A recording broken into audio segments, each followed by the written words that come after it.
Hello everyone, welcome to Synopsys IAS. This is Anubhav Dipani, Faculty of Geography Optional and GS at Synopsys. हम लोग अपनी PT की social issues की अब series को continue करने जा रहे हैं. इससे पहले हम लोगों ने हेल्थ, चिल्ड्रन और विमेन के जो 5 साल के करंट अफेयर्स हैं वो आप लोगों को प्रोवाइड करवाए हैं. आज जो हमारा टॉपिक है सोशल इश्यूज के करंट अफेयर्स का, that is gonna be food and nutrition. That this is Anubhav Deepani and let's start with the current affairs. सबसे पहले हम लोग फूड सिक्योरिटी की बात करते हैं. फूड सिक्योरिटी की जो सबसे अच्छी डेफिनेशन दी गई है वो यूनाइटेड नेशन ने दी है. यूनाइटेड नेशन ने एक बहुत ही सिंपल लैंग्वेज में ये कहा है कि ग्लोबली जितने भी लोग हैं उन सभी लोगों को फूड और न्यूट्रिशन जो है वो सफिशिएंट लेवल पे अवेलेबल होना चाहिए. वो अवेलेबिलिटी चाहे फिजिकल लेवल पे हो, सोशल लेवल पे हो या फिर इकोनॉमिक एक्सेस के थ्रू हो, और वो जो फूड और न्यूट्रिशन उन्हें मिल रहा है वो पूरी तरीके से जो एक बैलेंस डाइट होती है उसकी गाइडलाइंस को फॉलो करते हुए कंप्लीट होनी चाहिए. अब हम लोग अपने करंट अफेयर्स पे आते हैं. इसमें हम लोग करंट अफेयर्स तो पढ़ेंगे ही, लेकिन फूड से रिलेटेड ऑब्वियसली हम सभी को पता है कि FAO food and agriculture organisation जो है वो बहुत ज्यादा इंपॉर्टेंट एक बॉडी है. ग्लोबल लेवल पे जितनी भी स्कीम्स और पॉलिसीज आती हैं उसमें FAO एक बहुत बड़ा रोल प्ले करता है. जिस तरीके से हेल्थ की जितनी ग्लोबल लेवल पे स्कीम्स आती हैं उसमें वर्ल्ड हेल्थ ऑर्गेनाइजेशन एक बड़ा रोल प्ले करता है, राइट. तो हम लोग फूड एंड एग्रीकल्चर ऑर्गेनाइजेशन से स्टार्ट करते हैं. ये 1945 में स्टैब्लिश हुआ था और ये यूनाइटेड नेशन की अब तक की ओल्डेस्ट स्पेशलाइज्ड एग्जिस्टिंग एजेंसी है. इसका जो मेन एफर्ट है वो यही रहता है कि जो हंगर है उसको डिफीट करना है और जो न्यूट्रिशन लेवल है और जो फूड सिक्योरिटी लेवल है, ना कि सिर्फ बैकवर्ड रीजन्स में लेकिन डेवलपिंग कंट्रीज में भी वो पूरी तरीके से इंप्रूव होना चाहिए. इसका जो मोटो है वो बहुत सिंपल है, that is let there be bread, यानी कि खाने की कमी नहीं होनी चाहिए, रोटी की कमी नहीं होनी चाहिए. मेंबर्स जो अभी हैं उसके 197 हैं और इंडिया भी FAO का मेंबर है. ये मेंबर्स कभी ना कभी आगे या पीछे हो सकते हैं, कभी बढ़ सकते हैं, कभी घट सकते हैं. तो जब तक ये आपके पास वीडियो पहुंचे या फिर अगर आप इस वीडियो को रिलीज होने के बहुत टाइम बाद देख रहे हो तो ये जो फैक्चुअल चीजें होती हैं कि कितने मेंबर्स हैं या फिर कितनी ऑर्गेनाइजेशंस हैं, उनकी कितनी स्कीम्स हैं, इन फैक्चुअल चीजों को एक बार चेक कर लीजिएगा. क्योंकि कभी कभी ऐसा होता है कि जब हम ये कंटेंट बना रहे होते हैं उस टाइम पे फैक्ट्स कुछ और होते हैं और 6, 7, 8, 1 साल बाद, कुछ महीनों बाद वो कहीं ना कहीं फैक्ट्स चेंज होते रहते हैं. So be aware with the factual thing and all. इसका जो हेडक्वार्टर है वो रोम में है और ये कुछ रिपोर्ट्स भी पब्लिश करता है, जैसे कि state of the food security and nutrition, state of food and agriculture, state of the forestry, state of the fishery and aquaculture and state of natural resources. Next आते हैं हम लोग, that is global nutrition targets 2012. Basically, 6 global targets by World Health Assembly ने इसको M किया है 2025 तक. World health assembly के बारे में हम लोगों ने हेल्थ का जो पीटी था उसमें हम लोगों ने पढ़ा था. हम लोगों ने ये पढ़ा था जब हम वर्ल्ड हेल्थ ऑर्गेनाइजेशन के बारे में पढ़ रहे थे. तो वर्ल्ड हेल्थ ऑर्गेनाइजेशन की जो सबसे इंपॉर्टेंट लेजिस्लेटिव बॉडी होती है और जो सुप्रीम डिसीजन मेकिंग बॉडी होती है वो WHA यानी कि वर्ल्ड हेल्थ असेंबली होती है. अब हम लोग इनके टारगेट्स देख लेते हैं. वो टारगेट कौन से हैं जो 2025 तक एम किया गया है कि वो अचीव हो जाने चाहिए. 40% reduction under 5 stunted children. Stunted children का मतलब होता है low height for age. Less than 5% childhood wasting. Childhood wasting का मतलब होता है लो वेट फॉर हाइट, मतलब हाइट के हिसाब से जो वजन है अगर वो कम है तो उसे हम लोग चाइल्डहुड वेस्टिंग कहते हैं, और अगर एज के हिसाब से हाइट कम है तो हम उसे स्टंटेड चिल्ड्रन कहते हैं. इसके अलावा 50% reduction of anaemia in women of reproductive age and 30% reduction in low birth weight and no increase in childhood overweight. जितनी बड़ी प्रॉब्लम माल न्यूट्रिशन की है यानी कि बच्चों का वजन कम होने की है, उतनी ही बड़ी प्रॉब्लम बच्चों के ओवरवेट होने की है. क्योंकि जो अनहेल्दी कंडीशंस हैं वो दोनों सिचुएशन में आ जाती हैं. अगर बच्चे का वजन कम है वो भी बहुत अनहेल्दी चीज है, और अगर बच्चे का वजन ज्यादा है वो भी काफी अनहेल्दी चीज है, राइट. इसके अलावा जो एक्सक्लूसिव ब्रेस्ट फीडिंग है 6 महीने तक, उस पर भी यहां पर बहुत ज्यादा बहुत अच्छी गाइडलाइंस दी गई हैं और उसको बहुत ज्यादा प्रेशराइज किया गया है कि इसको इंप्लीमेंट करना ही चाहिए. क्योंकि 6 महीने तक बच्चे के लिए जो सबसे अच्छी चीज होती है, जो इकलौती सबसे अच्छी चीज होती है, वो मां का दूध ही होता है. नेक्स्ट आते हैं United nation world food Programme, that is WFP Rome.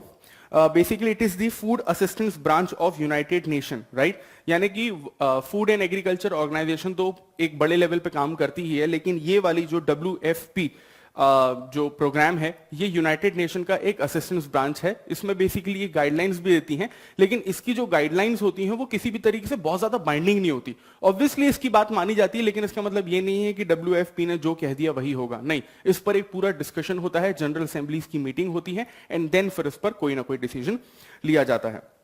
It is world's largest humanitarian organisation promoting food security and addressing hunger.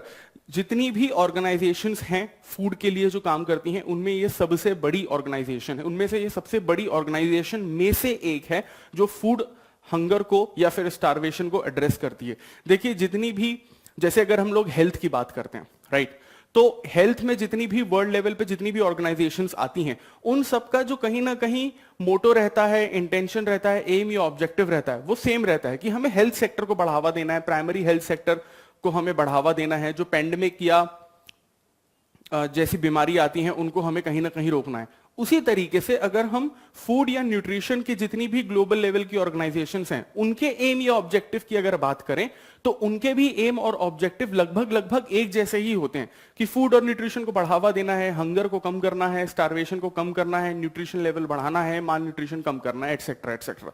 तो आपको उनकी ऑब्जेक्टिव्स और एम्स में बहुत ज्यादा याद करने की जरूरत नहीं है। आप मेजर 5-6 ऑब्जेक्टिव और एम याद कर लीजिए, वो सारी की सारी ऑर्गेनाइजेशंस पे अपने आप इंप्लीमेंट होने लगती हैं।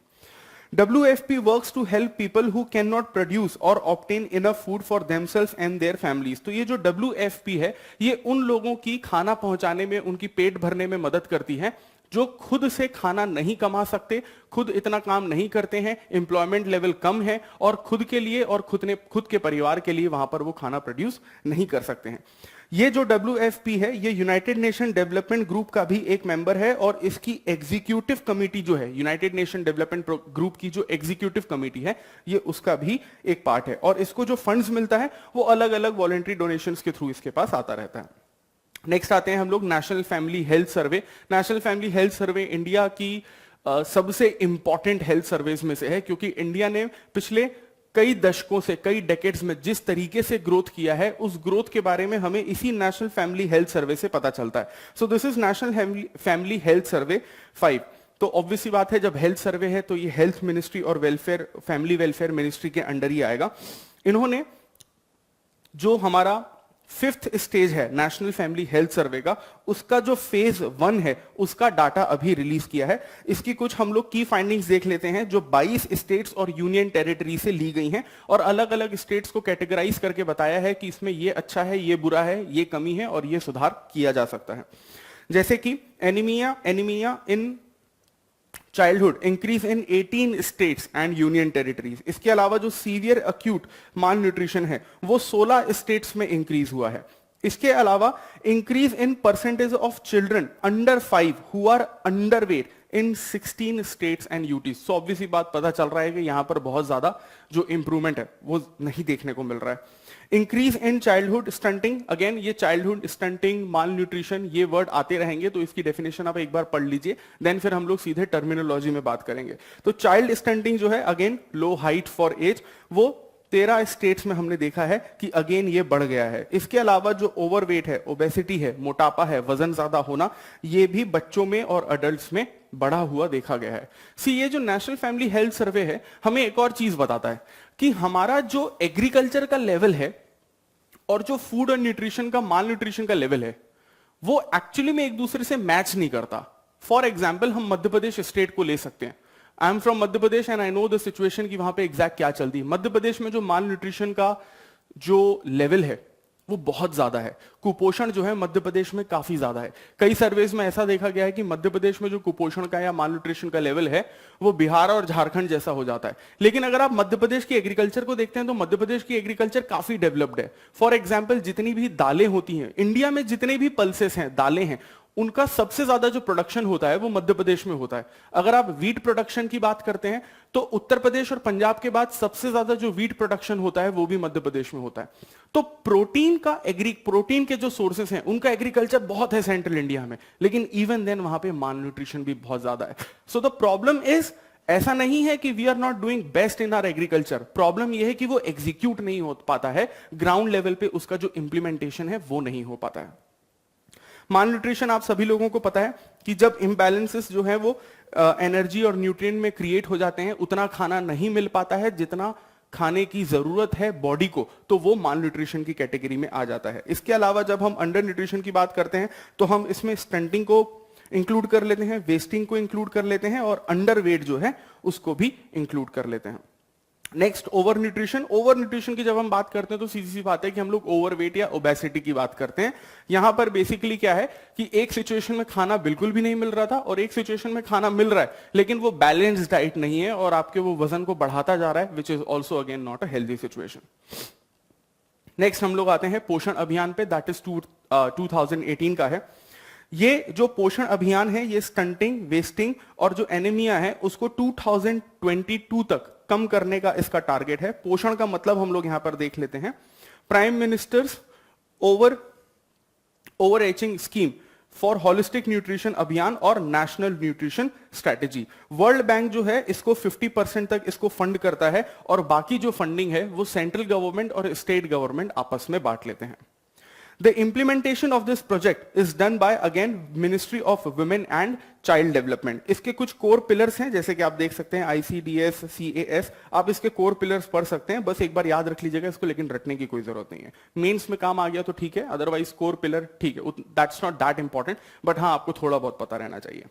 नेक्स्ट आते हैं हम लोग फूड फोर्टिफिकेशन पे। काफी अच्छा तरीका है ये। Basically it is the addition of vitamin and minerals in staple food. जो स्टेपल फूड होता है, जो बासी खाना होता है, ठीक है, मैं एग्जैक्टली उस बासी खाने की बात नहीं कर रहा हूं, हम लोग स्टेपल फूड में क्रॉप ही ले लेते हैं, लेकिन ये जो प्रोडक्शन हो जाता है उसके बाद की सिचुएशन है। ये जब प्रोडक्शन हो रहा है या ग्रोथ ऑफ द प्लांट है उस सिचुएशन की बात नहीं कर रहे हैं। जब प्लांट की ग्रो हो रही है, जब क्रॉपिंग सीजन चल रहा है, वो बायो फोर्टिफिकेशन होता है। ये बायो फोर्टिफिकेशन से अलग है, this is food fortification.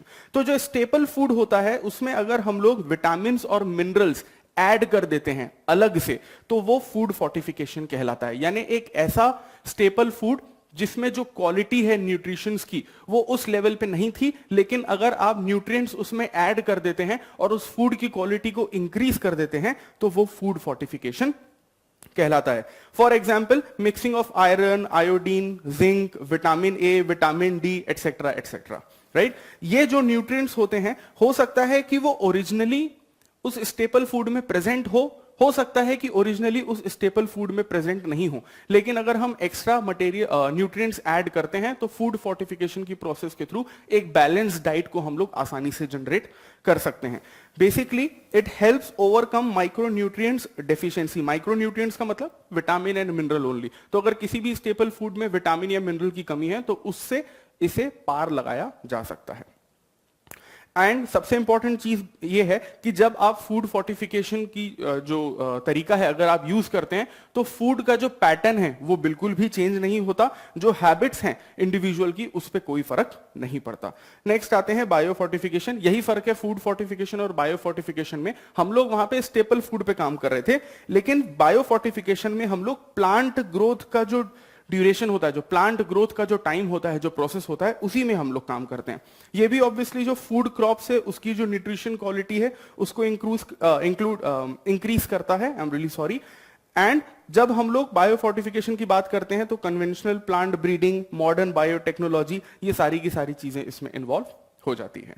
Next आते हैं ready to use therapeutic food, that is RUTF। ये बेसिकली एक तरीके का मेडिकल इंटरवेंशन है। इसको क्यों यूज किया जाता है? ताकि जो सीवियर एक्यूट माल न्यूट्रिशन है, दैट इज SAM, उसको कम किया जा सके या उसको खत्म किया जा सके। और इसमें बच्चों के लिए फायदेमंद होता है जिनकी एज 6 महीने से लेकर 6 साल तक के बीच में होती है। ये बेसिकली एक रेडीमेड पैक्ड पेस्ट होता है। ये एक ऐसा पेस्ट होता है जिसमें बहुत सारे एनर्जी सप्लीमेंट्स होते हैं, चाहे अगर आप पीनट्स की बात करें या ऑयल की बात करें या फिर ड्राइड मिल्क की बात करें। It is implemented under Scaling Up Nutrition Movement, that is known as SUN और ICDS in India। तो अगर आपको इस RUTF को इंप्लीमेंट करना है तो ICDS तो इंपॉर्टेंट रोल प्ले करता ही है, लेकिन ये जो सन है, that is scaling up nutrition movement, ये भी रोल प्ले करता है। ये बेसिकली जो मूवमेंट है ये ईयर 2009 में स्टार्ट किया गया था। ये बेसिकली एक कलेक्टिव एफर्ट है जो मटरनल जो मेटरनल न्यूट्रिशन है और जो चाइल्ड न्यूट्रिशन है उन दोनों को बहुत अच्छे से इंक्रीज करता है और basically it unites people from united nation, civil society, donors, researchers etcetera. Obvious सी बात है कि अगर आपको इतना बड़ा मूवमेंट चलाना है ग्रास रूट लेवल से लेके अपर लेवल तक, तो इसमें आपको जितने भी लोग हैं उनकी हर कैटेगरी, हर कम्युनिटी, हर जगह के लोगों का आपको इसमें सहयोग चाहिए होता है। नेक्स्ट आते हैं, that is international fund for agriculture development, that is IFAD। इसको 1997 में बनाया गया था। इसका एम ये है to address the poverty and hunger in rural areas in developing countries. तो जितनी भी डेवलपिंग कंट्रीज हैं उनके जो रूरल एरियाज होते हैं, उनके जो ग्रामीण इलाके होते हैं, उन ग्रामीण इलाकों में जो पॉवर्टी है, गरीबी है, हंगर या भूख है, उसको एड्रेस करती है। ये यूनाइटेड नेशन की एक स्पेशलाइज एजेंसी है और UNDP, that is united nation development programme, उसका भी ये मेंबर है। एंड अगेन इसका जो हेडक्वार्टर है वो रोम में, इटली में है। IFAD was established as an international financial institution। United nation general assembly का रिजोल्यूशन हुआ था 32-107, तो उस रिजोल्यूशन के तहत इसको यहां पर एस्टैब्लिश किया गया था। और बेसिकली ये एक मेजर आउटकम है 1974 में जो वर्ल्ड फूड कॉन्फ्रेंस हुई थी, उसका ये मेजर आउटकम या मेजर रिजल्ट है। एंड इंडिया भी अगेन इसका मेंबर है। नेक्स्ट आते हैं हम लोग united nation children's fund, that is UNICEF. ये भी अगेन, अब यहां पर यूनाइटेड नेशन आ ही चुका है, तो अगेन ये यूनाइटेड नेशन की एक एजेंसी है जो कि बच्चों में वर्ल्ड वाइड डेवलपमेंट एड को देखती है, ह्यूमैनिटेरियन और डेवलपमेंट दोनों एड को देखती है। इसका जो हेडक्वार्टर है वो वही है जो यूनाइटेड नेशन का हेडक्वार्टर है, that is again New York. It is among the most wide spread and recognisable social welfare organisation in the world. Again हम जब भी किसी ऑर्गेनाइजेशन की बात करेंगे, चाहे वो फूड एंड एग्रीकल्चर ऑर्गेनाइजेशन के अंडर कोई ऑर्गेनाइजेशन आती हो, यूनाइटेड नेशन के अंडर आती हो, या वर्ल्ड हेल्थ ऑर्गेनाइजेशन के अंदर आती हो, तो उनकी तारीफ में ये वाले वर्ड्स तो आते ही हैं। So it's kind of very common. इसके थोड़े हम लोग मेजर फंक्शंस देख लेते हैं। इम्यूनाइजेशन जो है वो इसका मेजर फंक्शन है, डिजीज प्रिवेंशन मेजर फंक्शन है। इसके अलावा चिल्ड्रन और मदर दोनों का जो HIV से बचाना है उनको, या फिर HIV अगर है तो उसका जो ट्रीटमेंट कराना है वो उसका मेजर फंक्शन है। इसके अलावा बच्चों में और मदर्स में जो न्यूट्रिशन लेवल है उसको बढ़ावा देना है। इसके अलावा सैनिटेशन को इंप्रूव करना है, एजुकेशन को बढ़ावा देना है, एटसेट्रा एटसेट्रा एटसेट्रा, राइट। चलिए नेक्स्ट आते हैं हम लोग फीड आवर फ्यूचर कैंपेन। ये जो प्रोग्राम है ये united nation world food programme ने इसको लॉन्च किया था। अगेन सीधी सी बात है, फीड फॉर फ्यूचर जब हम लोग बात कर रहे हैं तो अगेन ये फूड से ही रिलेटेड है। बेसिकली ये एक तरीके का सिनेमा एडवर्टाइजमेंट कैंपेन है। ये इसीलिए चलाया गया था ताकि जो अवेयरनेस है हंगर और माल न्यूट्रिशन से रिलेटेड इंडिया में, उस अवेयरनेस को ज्यादा से ज्यादा बढ़ाया जा सके। नेक्स्ट आते हैं हम लोग ग्लोबल हंगर इंडेक्स पे। इंडेक्स बहुत सारे होते हैं, मैंने पिछले लेक्चर में भी आपको बताया था कि जितने इंडेक्स और जितने रिपोर्ट्स हैं अगर आप उनको पढ़ने बैठें तो यूपीएससी की तैयारी खत्म हो जाएगी, लेकिन वो पूरे के पूरे याद नहीं हो पाते हैं। कुछ को याद हो गए तो वेरी गुड, लेकिन मैक्सिमम लोगों के साथ होता है कि सारे इंडेक्स और रिपोर्ट्स याद नहीं हो पाते हैं। तो ये PT 360 में हम आपको जितने इंडेक्स या फिर जितने रिपोर्ट्स अगर हम आपको देते हैं उसी को अगर आप लोग सिर्फ याद कर ले वो आपके प्रीलिम्स के लिए इनफ होगा, क्योंकि यूपीएससी भी उन्हीं इंडेक्स या उन्हीं रिपोर्ट्स के बारे में पूछेगा जिसमें करंट से रिलेटेड किसी न किसी तरीके की न्यूज होती है। कई स्टूडेंट्स को ऐसा लगता है कि हमें रैंकिंग याद नहीं होती है इंडिया की अलग अलग इंडेक्स में, तो इंडिया की रैंकिंग हर एक इंडेक्स में याद करने की जरूरत नहीं है। 3-4 अगर छोटे छोटे इंडेक्स में अगर आप याद कर लें तो वो काफी है। फॉर एग्जाम्पल अगर यूनाइटेड नेशन के 3-4 इंपॉर्टेंट इंडेक्स हैं, ह्यूमन डेवलपमेंट इंडेक्स, उसकी आप एक रैंकिंग याद कर लीजिए, इसके अलावा 2-3 और, लेकिन हर इंडेक्स में इंडिया की रैंकिंग याद करने की जरूरत नहीं है। ओके, तो ये जो ग्लोबल हंगर इंडेक्स है इसको international food policy research institute that is IFPRI इसको लॉन्च करता है, इसको रिलीज करता है। इसके इंडिकेटर्स हैं, एक तो अंडर नरिशमेंट है जो 1/3 वेटेज लेता है, दूसरा चाइल्ड मोर्टेलिटी है जो 1/3 वेटेज लेता है, एंड अंडर न्यूट्रिशन है जो 1/3 वेटेज लेता है। लेकिन इसका जो अंडर न्यूट्रिशन है जो 1/3 वेटेज लेता है उसमें फिर हम लोग 2 कैटेगरी में इसको डिवाइड कर देते हैं। एक आ जाता है हमारा चाइल्ड वेस्टिंग जो बेसिकली 1/6 वेटेज लेता है। अगेन चाइल्ड वेस्टिंग की डेफिनेशन वो रिपीट होती रहेगी, लो वेट फॉर रिस्पेक्टिव हाइट के हिसाब से अगर वजन कम है। और दूसरा again repeated definition child stunting, ये भी 1/6 जो वेटेज है लेता है। अगेन चाइल्ड स्टंटिंग की डेफिनेशन आपको याद हो जानी चाहिए, लो वेट फॉर रिस्पेक्टिव एज। ठीक है, और जो हाई इनकम कंट्रीज हैं वो इसमें इंक्लूड नहीं की गई हैं, आपको इस चीज का ख्याल रखना है। ठीक है, यहां पर आप डायग्राम में देख सकते हैं कि यहां पे कलर के हिसाब से आप देख सकते हैं low level, moderate level, serious level, alarming level, extremely alarming level. तो ये आप कलर से मैच कर सकते हैं इन कंट्रीज को यहां पे, और मैप के थ्रू आपको थोड़ा बहुत और अच्छे से याद हो सकता है। इंडिया का यहां पर आप देख सकते हैं सीरियस लेवल के अंदर आ रहा है, राइट। की फाइंडिंग्स देखते हैं हम लोग इस इंडेक्स की। इसमें बेसिकली ये बताया है कि जो ग्लोबल हंगर है वो सीरियस से मॉडरेट की तरफ बढ़ रहा है, यानी ईयर 2000 से थोड़ा डिक्लाइन हुआ है ग्लोबल हंगर में। तो ये एक पॉजिटिव अप्रोच दिख रही है कि 30% जो है ग्लोबल हंगर वो कम हुई है। लेकिन जो साउथ एशिया है और जो south Asian Africa south of the Sahara, मतलब जो सहारा रीजन है वो पूरे के पूरे एकदम नदर्न अफ्रीका में आता है। जो सहारा रीजन के साउथ में, जिसको हम लोग साहेल रीजन के नाम से भी जानते हैं, वहां पर जो हंगर लेवल है वो बहुत ज्यादा सीरियस है। एंड अगेन साउथ एशिया की हम लोग अगर तरफ आते हैं तो वहां पर भी हंगर लेवल काफी सीरियस है। सीरियस इशू ये है कि साउथ एशिया में इंडिया भी है, so again that is the problem, right. चलिए नेक्स्ट आते हैं हम लोग, state of food security and nutrition in the world 2019। इसको United nation, FAO, IFAD, UNICEF, WFP and WHO सब लोगों ने मिलकर इसको रिलीज किया है। की फाइंडिंग्स हम लोग इसकी देख लेते हैं। This report or this finding says one thing in a very clear way, that women have a higher chance of suffering from food insecurity. महिलाओं को जो फूड सिक्योरिटी है वो एक्चुअली में थोड़ी सी कम मिली हुई है। इसके अलावा जो लैटिन अमेरिका है वहां पर लार्जेस्ट जेंडर गैप है। यहां पर जब मैं जेंडर गैप की बात कर रहा हूं तो यहां पे मैं फूड से रिलेटेड जेंडर गैप की बात कर रहा हूं, जो लैटिन अमेरिका में सबसे ज्यादा है। इसके अलावा after decade of declining hunger is again on the rise. ये कोविड की तरह है कि फर्स्ट वेव ठीक थी, सेकेंड वेव ज्यादा आ रही है। तो यहां पर एक डेकेड में तो डिक्लाइन हुआ था, लेकिन अब फिर से हंगर क्या है, बढ़ रही है। Southern Asia is the highest hub region with almost 15% of under nourishment. इसमें अगेन इंडिया आ ही जाता है।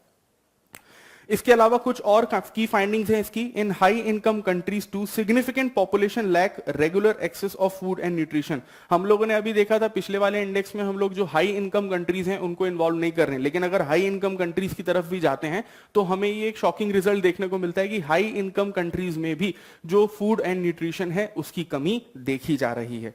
ग्लोबल स्टंटिंग जो है, जो चाइल्ड स्टंटिंग है ग्लोबल लेवल पे वो घट रही है, और चाइल्ड वेस्टिंग 7.5% के आसपास है। लेकिन ये अगर आप नंबर्स में देखते हैं तो 50 मिलियन हो जाता है, which is again very high. Overweight और ओबेसिटी जो है वो अगेन राइज पे है। चलिए नेक्स्ट आते हैं हम लोग, कॉम्प्रिहेंसिव नेशनल न्यूट्रिशन सर्वे। इसे ministry of health and family welfare ने यूनिसेफ के साथ मिलकर कंडक्ट कराया था। ये एक तरीके की फर्स्ट स्टडी है जो माल न्यूट्रिशन को पूरी तरीके से एक्सक्लूसिवली फोकस करती है।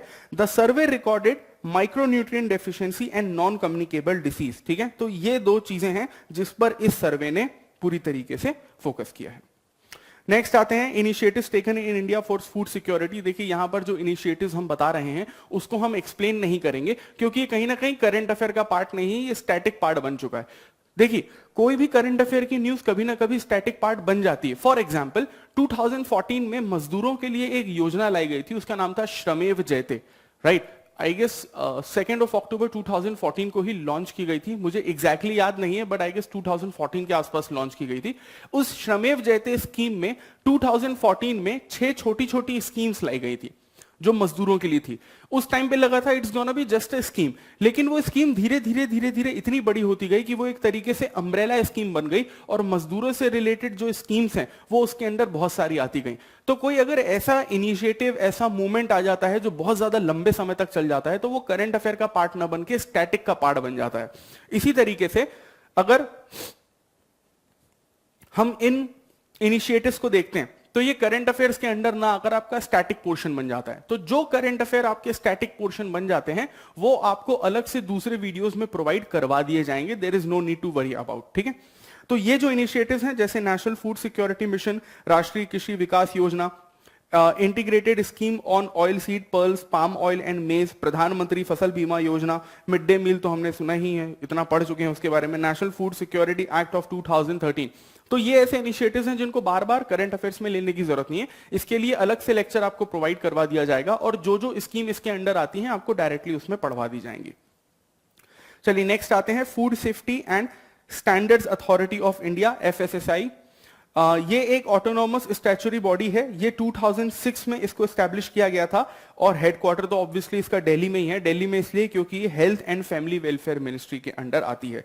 इसके 7 की कुछ प्रोसेस हैं, देख लेते हैं, वही नॉर्मल है। फूड प्रोडक्ट्स जो हैं उनका स्टैंडर्ड मेंटेन करना है, उसका स्टैंडर्ड सेट करना है, उसके लिए गाइडलाइंस देनी है, या फिर to develop safe food practices. Food business में जो लाइसेंस प्रोवाइड होता है वो अगेन इसके अंडर होता है। जो भी आप पैक्ड फूड लेते हैं तो उसमें एफएसआई का आप देख सकते हैं कि वहां पे हॉलमार्क होता ही है। इसके अलावा capacity building and training, citizen outreach etcetera etcetera आप पढ़ सकते हैं उसको। एफएसआई के कुछ हम लोग इनिशिएटिव देख लेते हैं। सबसे पहला है Bhog, that is blissful hygienic offering to God. ये बेसिकली जो वर्शिप प्लेसेस होते हैं वहां पर अवेयरनेस जगाने के लिए किया गया है कि मंदिरों में या फिर जितने भी वर्शिप प्लेसेस में जो प्रसाद बांटा जाता है, जो लंगर करवाया जाता है, जो खाना खिलाया जाता है, वहां पर ज्यादा से ज्यादा हाइजीन मेंटेन हो सके, जिससे कि किसी भी तरीके की जो बीमारियां हैं वो न फैलें। राइट, ईट राइट मूवमेंट, ये बेसिकली जो नेगेटिव न्यूट्रिशनल ट्रेंड है उसको खत्म करने के लिए किया गया है। हम लोग जिस तरीके से घर का खाना छोड़कर जंक फूड को ज्यादा ट्राई करते हैं और ट्रांस फैट को अपनी बॉडी में बढ़ाते रहते हैं, तो उस तरीके की हैबिट को खत्म करने के लिए ईट राइट मूवमेंट स्टार्ट किया गया था। इसके अलावा there is one more movement, eat right India movement 2018। ये थोड़ा सा अलग है, ये अलग है। This is only eat right movement and this is eat right India movement. इसका एक अलग से टैगलाइन भी है, सही भोजन बेहतर जीवन। इसका एम वही है कि जो फूड ऑप्शन है, ज्यादा से ज्यादा जो हेल्दी फूड ऑप्शंस हैं हम लोग उसको ज्यादा से ज्यादा प्रमोट करें, जो नेगेटिव न्यूट्रिशनल ट्रेंड है हम उसको खत्म करने की कोशिश करें और पब्लिक हेल्थ जो है हम उसको भी इंप्रूव करें। This eat right India movement of 2018 brings together 3 ongoing initiative of FSSI. वो 3 कौन से इनिशिएटिव हैं? नंबर 1 है safe and nutrition food initiative, that is SNF, eat healthy campaign and food fortification. Eat healthy campaign से आपको समझ में ही आ रहा है कि हम लोग यहाँ पे ट्रांस फैट को पूरी तरीके से खत्म करना चाहते हैं। सेफ एंड न्यूट्रिशन फूड यानी कि जो सोशल बिहेवियर चेंज होना चाहिए, खाने से रिलेटेड जो हाइजीन है उसमें हम लोग बात कर रहे हैं। और फूड फोर्टिफिकेशन तो मैंने आपको बता ही दिया कि स्टेपल फूड में अगर आप न्यूट्रिएंट्स मिक्स करते हैं तो उसको उसमें आप क्वालिटी बढ़ा देते हैं, तो दैट इज फूड फोर्टिफिकेशन। तो अभी हम लोग कुछ एफएसआई के ही इनिशिएटिव्स देख रहे हैं। नेक्स्ट है हाइजीन रेटिंग स्कीम। ये एक ऑनलाइन रेटिंग प्रोसेस है। इसमें बेसिकली इन्फॉर्म्ड चॉइस जो है वो कस्टमर को प्रोवाइड करवाई जाती है कि अगर आपको बाहर खाना खाने जाना है तो आप कहां पर एक हेल्दी ऑप्शन चुन सकते हैं अपने खाने के लिए। इसके अलावा next is heart attack rewind. ये basically it is to support FSI global target of eliminating trans fat by 2022। ये अपनी तरीके का एक पहला मास मीडिया कैंपेन है कि 2022 तक जो ट्रांस फैट है उसको पूरी तरीके से एलिमिनेट करना है। Next is network for scientific cooperation for food safety and applied nutrition. इसको भी एफएसएसआई ने ही क्रिएट किया है ऑब्वियसली, क्योंकि इसी के हम लोग इनिशिएटिव के बारे में पढ़ रहे हैं। It is a network of research and academic institutions working for food and nutrition. तो ये बेसिकली रिसर्च का एक पूरा का पूरा रिसर्च और एकेडमिक का एक नेटवर्क तैयार करता है, जिसमें हम लोग फूड और न्यूट्रिशन किस तरीके से काम करता है और अच्छा खाना और न्यूट्रिशन खाना किस तरीके से प्रोवाइड करवाया जा सकता है उसके बारे में हम लोग बात करते हैं। वर्क एरियाज इसके देख लेते हैं, biological, chemical, nutrition and labelling, food for animal origin, food of plant origin etcetera etcetera. Right, चलिए नेक्स्ट आते हैं हम लोग new food packaging norms. FSSI ने अब बेसिकली अपडेट कर दिया है अपने फूड पैकेजिंग नॉर्म्स को। सबसे जो बड़ी चीज यहां पर चेंज की गई है, ये की गई है कि पहले जो फूड पैकेजिंग नॉर्म्स थे वो बेसिकली ऑप्शनल थे, लेकिन अब उसको बाइंडिंग कर दिया गया है। पहले भी गाइडलाइंस थी एफएसएसआई की कि किस तरीके से खाना पैक किया जाना चाहिए, लेकिन कई जगह उसको अडॉप्ट किया जाता था, कई जगह उसको इंप्लीमेंट नहीं किया जाता था, लेकिन अब उसको पूरी तरीके से बाइंडिंग कर दिया गया है। इस जो food safety and standard regulation है 2011 का, इसमें की फीचर्स ये हैं कि सबसे पहले तो it was voluntary previously it was just a voluntary thing, now it is not, and Indian standards को इसमें कैटेगराइज किया गया है। स्केड्यूल 1 में हम लोग देखते हैं paper and paper board materials के बारे में बात करते हैं। जब हम स्केड्यूल 2 की बात करते हैं तो हम मेटल की बात करते हैं। स्केड्यूल 3 में हम लोग प्लास्टिक मटेरियल की बात करते हैं। स्केड्यूल 4 में we basically talk about Indian standards for printing inks for food packages. इसमें बेसिकली ये सजेस्ट किया जाता है कि अलग अलग फूड्स को अलग अलग कैटेगरी में बांटा गया है, तो जो फूड जिस कैटेगरी में आता है उसकी पैकिंग उससे ही होनी चाहिए। फॉर एग्जाम्पल जैसे कि फूड की रैपिंग के लिए कुछ आइटम्स बैन किए गए हैं, जैसे न्यूज़पेपर में फूड पैक नहीं होना चाहिए क्योंकि ऑब्वियसली उसकी जो इंक है वो हार्मफुल हो सकती है आपके लिए। जो रिसाइकल्ड पेपर्स हैं, जो कार्डबोर्ड्स हैं या फिर जो प्लास्टिक शीट्स हैं, इसमें फूड बिल्कुल भी रैप नहीं किया जाना चाहिए क्योंकि जो कार्सिनोजेनिक इफेक्ट होता है न्यूज़पेपर की इंक का, वो फूड को इफेक्ट करता है और वही फूड फिर आपकी बॉडी को इफेक्ट करेगा। जो टिन कंटेनर्स होते हैं, अगर वो एक बार यूज कर लिए गए हैं तो उसको किसी भी हालत में दोबारा यूज नहीं किया जाएगा। यहां पर कुछ नोटेबल चीज है। Some chemicals that migrate from plastic materials to food, that is barium, cobalt, copper, iron, lithium, manganese और जिंक। ये सारे के सारे जो मटेरियल आपको दिख रहे हैं, ये प्लास्टिक में जब आप अपना फूड रैप करते हैं तो ये सारे के सारे जो मटेरियल हैं उसमें आ जाते हैं, which is again very harmful for your health. Next आते हैं, that is global network against food crisis, that is GNAF। ये एक इंटरनेशनल अलायंस है जो बेसिकली रूट कॉज जो है एक्सट्रीम हंगर का, उसको एड्रेस करती है। इसका जो फाउंडेशन किया गया था वो वर्ल्ड ह्यूमैनिटेरियन समिट 2016 में इसको फाउंड किया गया था। एंड किसके थ्रू किया गया था? European Union, food and agriculture organisation and world food programme के through released. It is also released by it released a global report on food crisis 2020। जो ग्लोबल रिपोर्ट आई थी फूड क्राइसिस पे, उसको जो रिलीज किया गया था वो global network against food crisis ने ही किया था। चलिए नेक्स्ट देखते हैं हम लोग स्टेट फूड सेफ्टी इंडेक्स। कुछ ऐसे इंडेक्स हैं जिसमें हम लोग थोड़ी बहुत इंफॉर्मेशन दे रहे हैं, एक्स्ट्रा दे रहे हैं। कुछ इंडेक्स हैं जिसमें हम लोग 1 या 2 लाइन में खत्म कर रहे हैं क्योंकि उससे ज्यादा प्रीलिम्स में उसके लिए बिल्कुल भी इंपॉर्टेंट नहीं है। क्योंकि अगर आप इंडेक्स एंड रिपोर्ट्स देखने जाते हैं तो बहुत ज्यादा रिपोर्ट्स आ जाती है, समझ में नहीं आता विच इज इंपॉर्टेंट और विच इज नॉट। लेकिन ऐसा नहीं है कि हम लोग इंडेक्स और रिपोर्ट जो है आपको अलग अलग वीडियो में बीच बीच में कहीं घुसा के दे देंगे। इंडेक्स और रिपोर्ट्स का एक अलग से वीडियो बनेगा, चाहे वो सोशल इश्यूज के इंडेक्स एंड रिपोर्ट्स हो या फिर पॉलिटी से रिलेटेड इंडेक्स या रिपोर्ट्स हो। जितने भी PT 360 के कोर्सेज आएंगे, हर एक के लिए इंडेक्स और रिपोर्ट का अलग से एक लेक्चर बनेगा, so that you could have a compilation of reports and index and याद करने में आपको आसानी हो सके। स्टेट फूड सेफ्टी इंडेक्स देखते हैं, FSSAI ही इसको रिलीज करता है और जो वर्ल्ड फूड सेफ्टी डे होता है 7 जून, उस दिन इसको रिलीज किया जाता है। Next is state of food security and nutrition in the world 2020। इसको फूड एंड एग्रीकल्चर ऑर्गेनाइजेशन जो है वो रिलीज करती है। ये जो रिपोर्ट है बेसिकली ये प्रेजेंट करती है that global estimates on the extent of hunger, food insecurity and malnutrition. जितनी भी रिपोर्ट्स हैं कहीं ना कहीं एम एंड ऑब्जेक्टिव, अगेन जो मैंने आपको कहा, वो काफी हद तक सेम होते हैं। नेक्स्ट आते हैं global hunger index. Yes, this is a kind of a important index जो आपको पढ़ना चाहिए, 2020 का है। It is published by concern world wide and wealth hunger.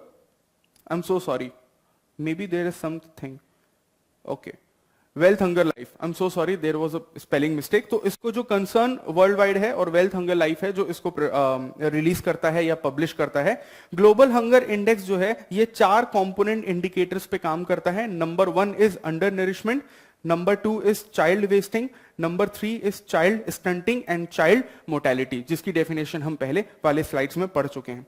India का हंगर डिलेमा भी इसके बारे में बताया गया है। It says that 14% of India's population does not get enough calories. जो इंडिया की पॉपुलेशन है उसमें से जो 14% लोग हैं उनको इनफ कैलोरीज जो हैं, जो 2100 या 2400 कैलोरीज होती हैं, जो हम लोग रूरल और अर्बन एरियाज के हिसाब से डिवाइड करते हैं, उतनी नहीं मिल पाती हैं। वर्ल्ड वाइड थोड़ा हंगर डिलेमा देख लेते हैं। फिलहाल तो ये मॉडरेट लेवल पे है, लेकिन जो सदर्न सहारन अफ्रीकन रीजन है या फिर साउथ एशिया का जो रीजन है, वहां पर हाईएस्ट हंगर और अंडर न्यूट्रिशन लेवल है। 3 कंट्रीज हैं जहां पर ये जो हंगर का लेवल है सबसे ज्यादा डेंजरस है। अगेन ये अफ्रीका में ही है, चाड, टिमोर लेस्टे एंड मेडागास्कर। नेक्स्ट आते हैं सीवियर अक्यूट माल न्यूट्रिशन।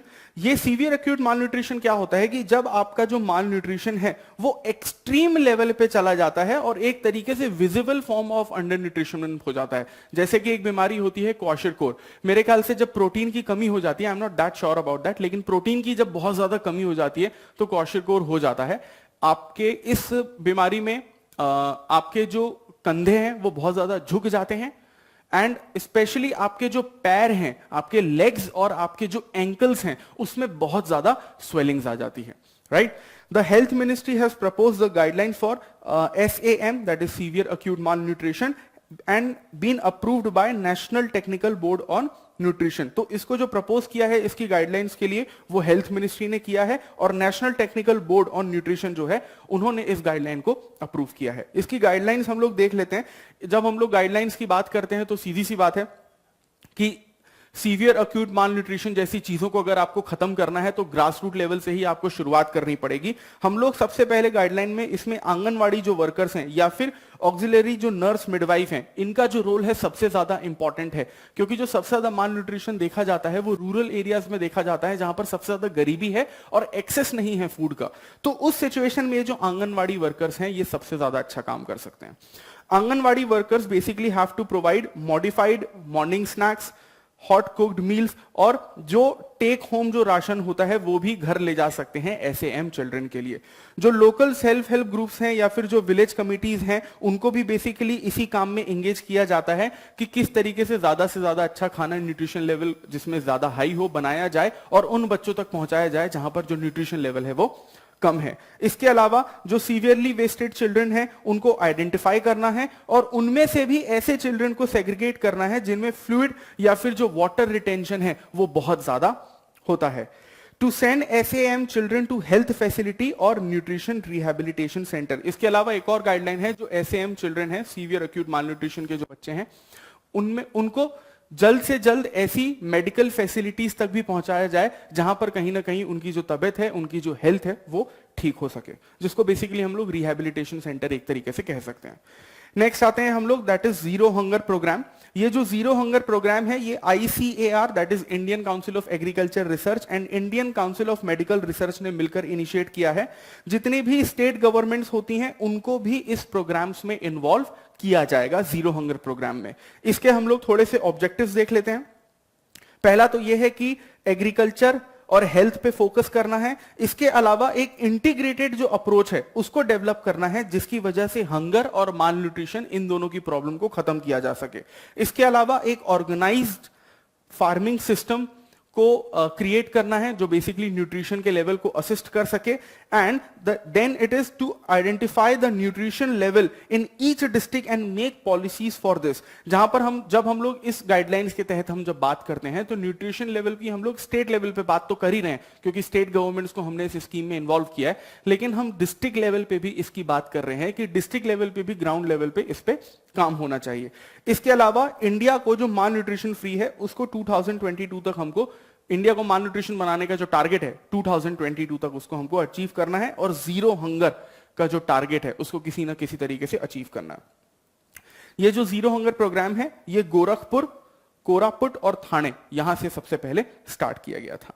नेक्स्ट आते हैं हम लोग, that is national nutrition mission.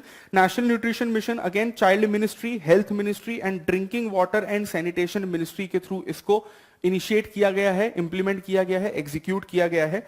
Objective इसके हम लोग देख लेते हैं। अगेन स्टंटिंग, अंडर न्यूट्रिशन जो है उसको कम करना है। जो बर्थ यहां पे यही इंपॉर्टेंट है कि स्टंटिंग और अंडर न्यूट्रिशन को इसको कम करना है और बेसिकली जो 6 साल तक की उम्र के बच्चे होते हैं उनमें न्यूट्रिशन का लेवल किस तरीके का है इस पर फोकस किया जाएगा। इसके अलावा प्रेग्नेंट वुमेन एंड जो एडोलेसेंट गर्ल हैं उस पर भी इस पे फोकस किया जाएगा। अलग अलग जो स्कीम्स हैं वो किस तरीके से माल न्यूट्रिशन को खत्म करने की कोशिश कर रहे हैं उन स्कीम्स को अलग से मैप किया जाएगा और बहुत सारी ऐसी स्कीम्स जो अच्छा काम कर रही हैं ग्राउंड लेवल पे न्यूट्रिशन लेवल को बढ़ाने के लिए, उन स्कीम्स को साथ में लाकर उनका बजट कंपाइल करके नेशनल लेवल पे उस चीज को चलाया जाएगा। Next, measurement of height of children eight anganwadi centres, यानी कि बच्चों की हाइट कितनी बढ़ रही है, जिस एवरेज लेवल से बढ़नी चाहिए उस एवरेज लेवल से बढ़ रही है कि नहीं बढ़ रही है, ये आंगनवाड़ी सेंटर पे देखा जाता है। अगर वो उनकी बच्चों की जो हाइट है एज के हिसाब से नहीं बढ़ रही है, अगेन वो माल न्यूट्रिशन के लेवल पे आ जाएंगे। अगर हाइट बढ़ रही है और हाइट के हिसाब से उन बच्चों का वजन कम है, तब भी वो माल न्यूट्रिशन के लेवल पे आ जाएंगे। और हाइट के हिसाब से अगर उनका वजन ज्यादा है तो वो ओवरवेट वाली कैटेगरी में आ जाएंगे। तो बेसिकली हम लोगों ने क्या किया है, जितने भी नेशनल या स्टेट लेवल पे फूड के प्रोग्राम्स चल रहे हैं उसमें हम लोगों ने आंगनवाड़ी वर्कर्स को एडप्ट किया है, और उन्हीं आंगनवाड़ी सेंटर्स पे हम आइडेंटिफाई कर रहे हैं कि कौन से बच्चे माल न्यूट्रिशन की कैटेगरी में आते हैं और कौन से नहीं आते। तो आइडेंटिफिकेशन का काम और इंप्लीमेंटेशन का काम दोनों जब आंगनवाड़ी के लेवल पे, ग्रास रूट लेवल पे होता है तो रिजल्ट हमेशा अच्छे से देखने को मिलते हैं। ओके, एंड ये कुछ और जैसे कि न्यूट्रिशन रिसोर्स सेंटर सेटअप करना, ये सारी की सारी गाइडलाइंस इसी के अंडर आती हैं। चलिए नेक्स्ट आते हैं हम लोग, that is national nutrition strategy. इसका ये एम है कि जो माल न्यूट्रिशन के जितने भी फॉर्म हैं, जितने भी तरीके के माल न्यूट्रिशन होते हैं, उनको 2030 तक हमें खत्म करना है। ये जो बेसिकली फ्रेमवर्क है ये अलग अलग तरीके की जो अप्रोच है उसको अडॉप्ट करता है, चाहे वो हेल्थ सर्विसेज से रिलेटेड अप्रोच हो, फूड, ड्रिंकिंग वाटर या फिर न्यूट्रिशन से रिलेटेड अप्रोच हो, जिसमें इस तरीके का इंप्रूवमेंट आ सके। डिसेंट्रलाइज्ड अप्रोच हम लोग इसमें करेंगे। डिसेंट्रलाइज्ड अप्रोच यानी कि ऑब्वियसली बात है कि जो आंगनवाड़ी वर्कर्स हैं या फिर जो लोकल सेल्फ गवर्नमेंट है, म्यूनिसिपैलिटी एंड पंचायत, उनको भी इसमें इन्वॉल्व किया जाएगा। गवर्नेंस के भी हम लोग इसमें रिफॉर्म देखते हैं, जैसे कि स्टेट लेवल पे और डिस्ट्रिक्ट लेवल पे हम लोग नेशनल हेल्थ मिशन और स्वच्छ भारत मिशन को इंप्लीमेंट करते हैं। जो वल्नरेबल कम्युनिटीज हैं जिनमें highest level of child mall nutrition है, उसको भी इन स्कीम्स में इन्वॉल्व करके उन पे स्पेशल फोकस किया जाता है। न्यूट्रिशन सोशल ऑडिट भी एक यहाँ पर एक अलग पॉइंट है, जिसमें बेसिकली हम बच्चों की और उनकी हेल्थ प्रोग्रेस के बारे में देखते हैं। अगेन आंगनवाड़ी सेंटर्स पे जो बच्चों की हाइट नापने का काम है वो इसी के अंडर आता है। इसके अलावा नेशनल न्यूट्रिशन सर्वेलेंस सिस्टम, जिसमें basically under nourished endemic zones जो हैं कंट्री के, उनको आइडेंटिफाई किया जाता है। जो अभी स्कीम्स चल रही हैं उन एंडेमिक जोन पे अगर वो अच्छे से काम कर रही हैं, वेरी गुड, वेल इनफ, लेकिन अगर किसी तरीके की इंप्रूवमेंट है देन उन इंप्रूवमेंट्स को भी इसमें इंप्लीमेंट किया जाता है।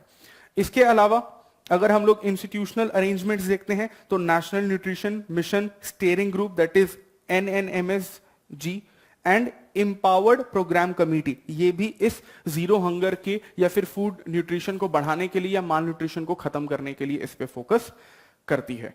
राइट, तो ये था हमारा फूड एंड न्यूट्रिशन का PT 360 का सोशल इशू का एक टॉपिक। हम लोगों ने अभी हेल्थ के जो टॉपिक हैं आप लोगों को प्रोवाइड करवा दिए हैं, लेकिन हेल्थ मिनिस्ट्री और आयुष मिनिस्ट्री के जो PT 360 के करंट अफेयर्स हैं वो आपको मिनिस्ट्री के लेक्चर्स में अलग से प्रोवाइड करवा दिए जाएंगे। इसके अलावा भी काफी सारे PT 360 के भी लेक्चर्स बचे हैं जो पिछले 5 साल के करंट अफेयर कवर अप करेंगे। द हिंदू का जो कंपाइलेशन है दिसंबर, जैन, फेब और मार्च का, वो अपलोड किया जा चुका है। कई स्टूडेंट्स की ये कंप्लेंट थी कि उसका PDF अवेलेबल नहीं है, लेकिन अगर आप सिनॉप्सिस IAS के पोर्टल में जाते हैं तो अगर आप उसके मेन्यू बार में जाते हैं तो वहां पर आपको रिसोर्सेस नाम का एक सेक्शन दिखता है। आप रिसोर्सेस के सेक्शन में जाइए और वहां पे आपको the Hindu and Indian Express 5 minutes PDF, daily PDF और मंथली PDF दोनों के दोनों अवेलेबल हैं। Right, we'll see you in the next PT 360 video. Thank you very much.